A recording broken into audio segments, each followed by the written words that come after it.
നയം രൂപീകരിക്കുന്നതിനുള്ള ചർച്ചകൾക്കായി 2 ദിവസത്തെ സിനിമാ കോൺക്ലേവ് തിരുവനന്തപുരത്ത് ആരംഭിച്ചു. രാജ്യത്തിനാകെ മാതൃകയാണ് കോൺക്ലേവ് എന്ന് ഉദ്ഘാടനം നിർവഹിച്ച് മുഖ്യമന്ത്രി പിണറായി വിജയൻ പറഞ്ഞു. മോഹൻലാൽ, സുഹാസിനി, വെട്രിമാരൻ എന്നിവർ മുഖ്യാതിഥികളായി. 2 മാസത്തിനകം സിനിമാ നയം രൂപീകരിക്കുമെന്ന് മന്ത്രി സജി ചെറിയാൻ പറഞ്ഞു. രാജ്യാന്തര സിനിമാ പ്രൊഫഷണലുകൾ ഉൾപ്പെടെ 600 പ്രതിനിധികളാണ് കോൺക്ലേവിൽ എത്തിച്ചേർന്നിരിക്കുന്നത്.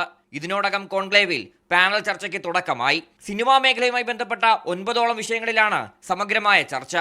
ഈഗോ മാറ്റിവെച്ച് പ്രശ്നപരിഹാരത്തിനായി എല്ലാവരും ശ്രമിക്കണമെന്ന് മുഖ്യമന്ത്രി പറഞ്ഞു. ഈ ദ്വിദിന കോൺക്ലേവ് നൂതനമായ ആശയങ്ങളും അഭിപ്രായങ്ങളും നിർദ്ദേശങ്ങളും അവതരിപ്പിക്കാനുള്ള ഒരു തുറന്ന സംവാദവേദി കൂടിയായിരിക്കും. മലയാള സിനിമയ്ക്ക് എന്നും സർക്കാരിന്റെ ഭാഗത്തു നിന്ന് നല്ല സഹകരണമാണ് ലഭിക്കുന്നതെന്ന് മോഹൻലാൽ പറഞ്ഞു.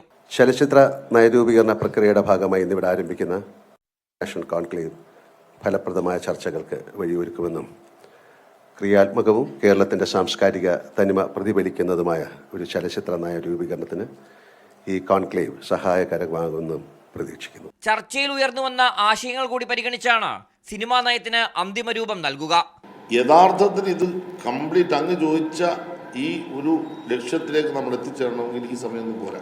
ഇതൊരു ആമുഖം തയ്യാറാക്കാനാണ് നമ്മൾ വിശ്വസിച്ചാൽ മതി.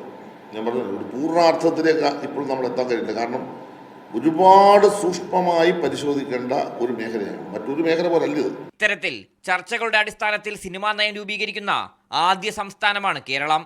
മീഡിയ 1 തിരുവനന്തപുരം.